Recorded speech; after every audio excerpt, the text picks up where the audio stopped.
Grüß Gott, liebe Fliegerfreunde. Zurück zu einem neuen Video, aber dieses Mal kein Flugvideo. Und zwar geht es darum, so positionieren wir das einmal richtig. Perfekt.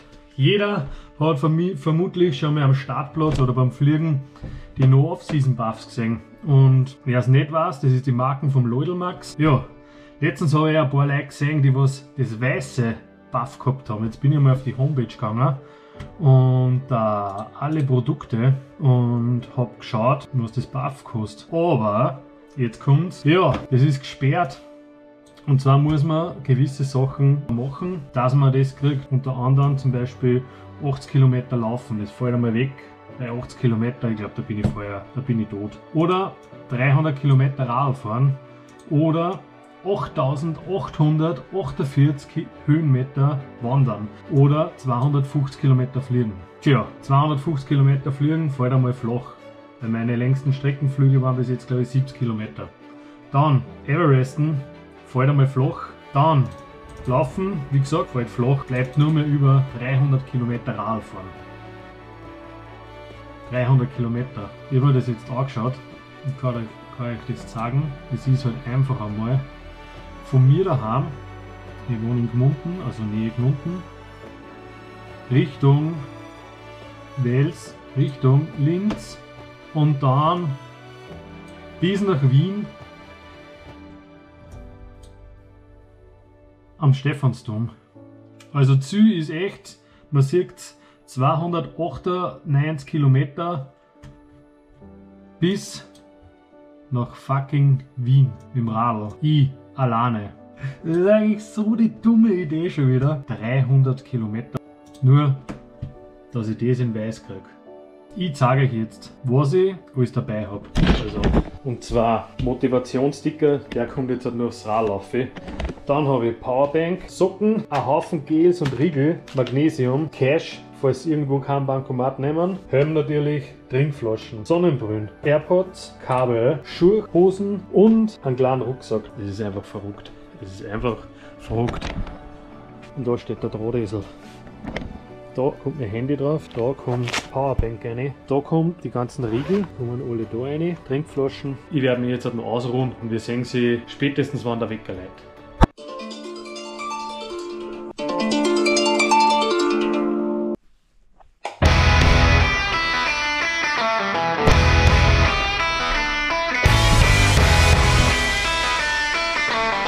So, es geht los am Drahtesel. Die Route ist gestartet. Also jetzt kommen wir mal ein bisschen rein und dann sehen wir sie, wenn es ein bisschen heller ist. Bis gleich.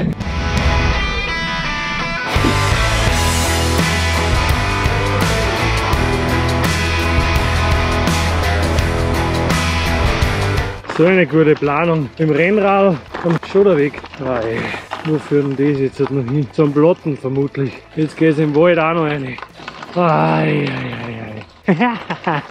Geil.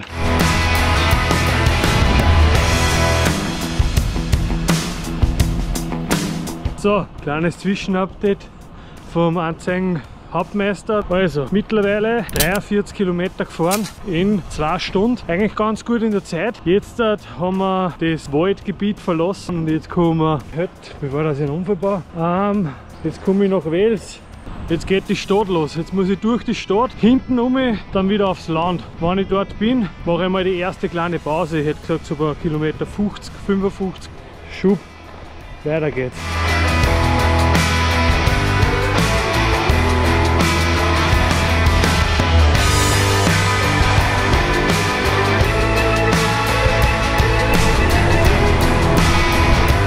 So, der Anzeigenhauptmeister ist wieder weitergefahren. Ich habe jetzt meine erste Pause gemacht auf einer Tankstelle, wo ich glaube der einzige deutsch sprechende Mensch dort. Mittlerweile ist komplett hell. Wir haben 55 Kilometer nicht ganz und jetzt drehen wir mal rein ins Eisen, dass da mal ein bisschen was weitergeht. Also, let's go!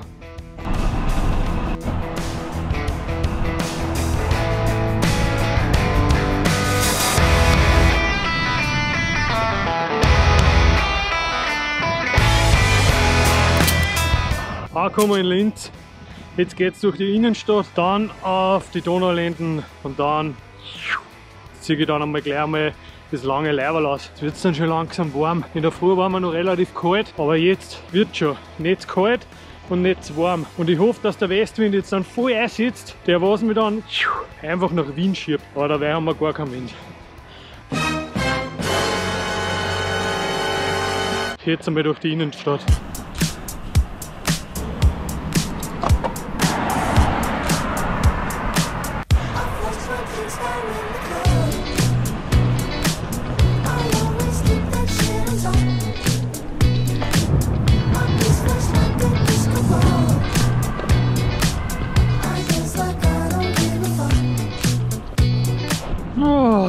Kleines Zwischenupdate, mittlerweile kurz und da vorne war gerade ein Trinkwasserstell mit frischem Trinkwasser. Jetzt habe ich kurze Pause gemacht, 2 Minuten, was getrunken, Wasser wieder aufgefüllt und jetzt geht es wieder weiter. Mittlerweile 80 Kilometer.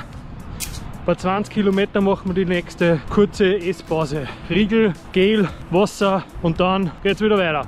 Also Schub, bis gleich.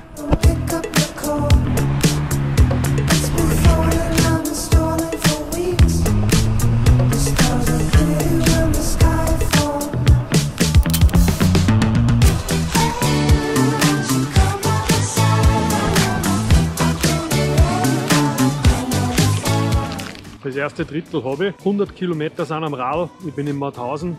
Mache jetzt eine kurze Snackpause und dann geht es weiter. Eigentlich ist mein Gemütszustand noch ganz gut. Mein Knie hat ein bisschen zwickt jetzt die letzten paar Meter. Ich muss sagen, die letzten 10 Kilometer haben sich angefühlt wie 30 Kilometer oder wie 40 Kilometer fast. Also die waren richtig lang jetzt die letzten 10 Kilometer. Rückenwind habe ich natürlich auch keinen. Ich habe Gegenwind.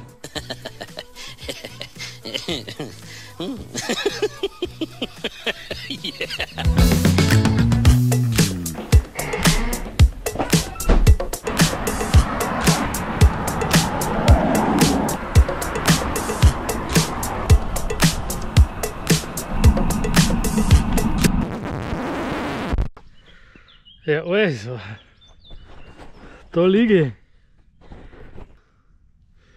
Mir hat es gerade zerrissen. Ei. Aber ich glaube, das gehört einfach dazu. Alles gut. Lotten haben wir auch keinen, nur die Ketten ist rausgefallen.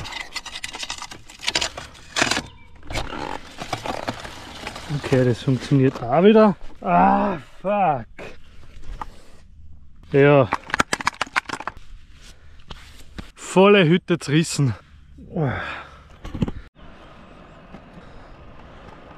Das kann sich einmal gar nicht ausgehen. Ich hoffe, dass da gleich wieder was kommt. Ich muss unbedingt einmal Hände waschen und Gesicht waschen und den Helm ein bisschen abputzen. Weil es ist einfach alles voller Erden. Ja, Schub.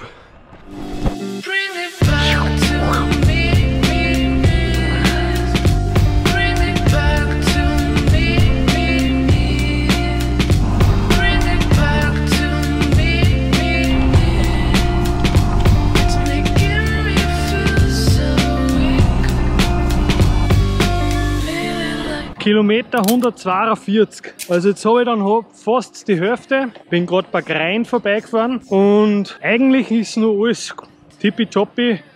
Mein Knie schmerzt ein bisschen. Ich habe mir vorher schon Schmerztabletten vorbeugend reingehauen und ich hoffe, ich kann das durchziehen. Eigentlich meine Motivation ist eigentlich noch voll da. 150 Kilometer. Ich werde jetzt nachher mal, glaube ich, irgendwo Mittagspause machen, schauen, dass ich irgendwo Energie zu mir kriege. Dann geht es wieder weiter. Da ist gerade voll die schöne Gegend eigentlich. Es geht nur geradeaus, nichts bergauf.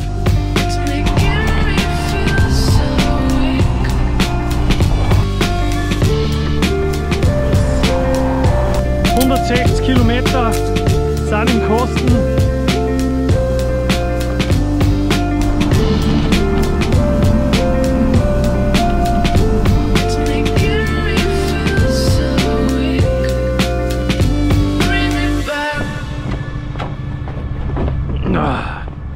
Fertig gegessen. Da ist der Drahtesel und gleich geht es wieder weiter.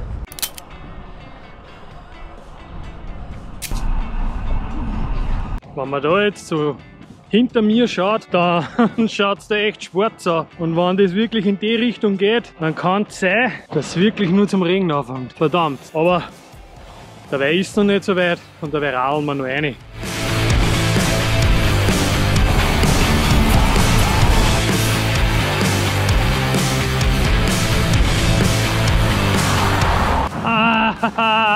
kommt das Gewitter. Und da ist gerade so bergauf gegangen. Das habe ich gar nicht filmen können. Ich bin im Arsch. Ich weiß gar nicht, wie sehr dass man mich hört mit dem Fortwind. Gleich haben wir die 200 Kilometer, 187 haben wir. Bei 200 machen wir wieder eine größere Pause. Let's go!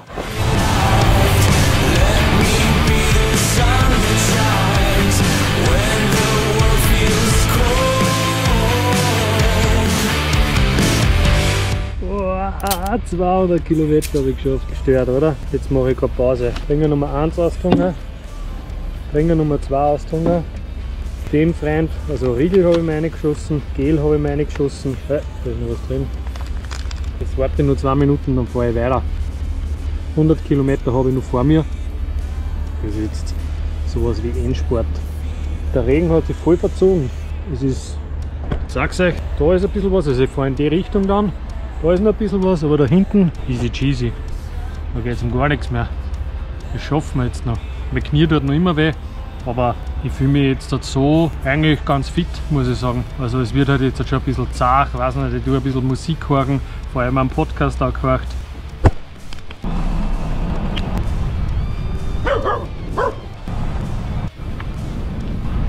Überall Weinfelder. Perfekt für ein Besäufnis. Aber ich muss halt noch weiter. Und jetzt bin ich schon echt ein bisschen fertig, muss ich sagen. Mein Powerbank hat schon Geist aufgegeben. Und ich habe nur mehr, ich glaube 20% GoPro-Akku. Konzentrieren wir sich wieder ein bisschen mehr. Geben wir wieder Gas. Ciao. Ich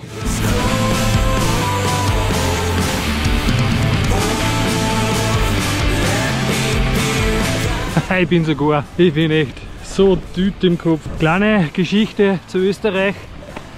Da steht das einzige Atomkraftwerk von Österreich.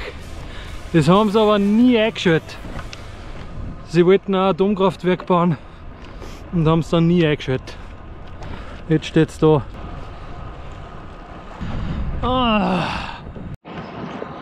Der Vorteil, wenn man in Niederösterreich mit dem Radl fährt, ist halt, man braucht auf der Ampel oder auf der Kreuzung gar nicht stehen bleiben, weil es fährt sowieso kein Auto. Schaut sich das an. Ausgestorben. Gasthaus, das hat sicher zu. Naja, brennt einmal kein Licht. Auto steht auch keins davor. Zusammengerammt ist. Hey, ein Auto. Ich glaube, ich traum. Da war jetzt echt ein Auto. Gibt's ja gar nicht.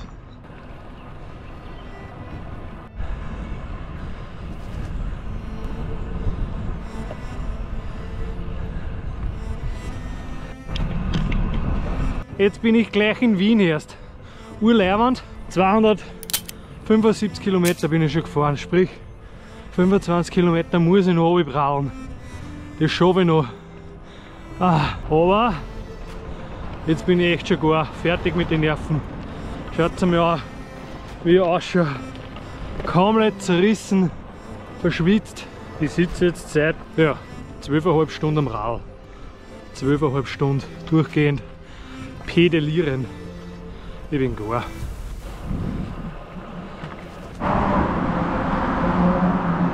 Boah, alles schon so verschmiert.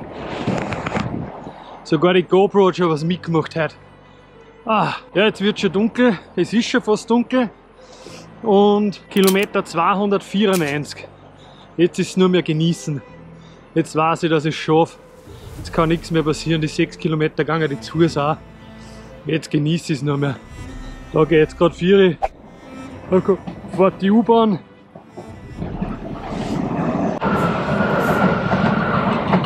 Das stinkt. Ja, jetzt nur mehr genießen. Wir sehen sie beim letzten Sprint over and out.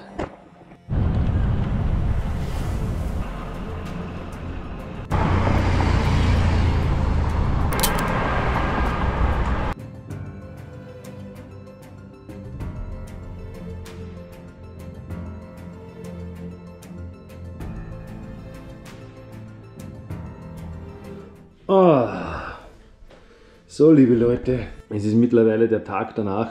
Es ist wie vorhergesehen vom Handy der Akku leer worden und von der GoPro der Akku leer worden. Ich habe nicht einmal gescheit ein Video machen können von meiner Euphorie, wie ich da angekommen bin. Aber es war unbeschreiblich. In dem Moment unfassbar. Es war so geil, wie ich da angekommen bin und ich habe gewusst, ich habe es geschafft. 300 Kilometer. Es waren 8000 Kalorien, was ich verbrennt habe. Es waren, glaube ich, knapp 700 Höhenmeter und was waren es? 13 Stunden 45 durchgehende Fahrradzeit.